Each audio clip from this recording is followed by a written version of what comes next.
once asked someone, how do you know there's a heaven or there's a hell? Right. What they were saying basically is they believe it. Yeah. And I tried to point out to them that there's a difference between believing and knowledge. Not necessarily one is better than the other. 2 plus 2 equals 4. Is that knowledge or belief? Knowledge? Your mother loves you. Knowledge or belief?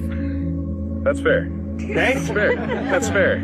That if you say to me, I know that my mom loves me, I don't think you're lying to me. But I would say that's a different type of knowledge from saying 2 plus 2 equals 4. Her character has consistently been loving to you. So you know your mother loves you, not scientifically. You don't scientifically prove to me that George Washington was the first president of the United States. You show it to me historically. So I'm standing here saying, I know Jesus Christ. You got to go back and you got to read the Gospels of Matthew, Mark, Luke, and John, as we were talking about. And then you got to ask yourself, does the historical evidence point to Christ being reliable, or does it not?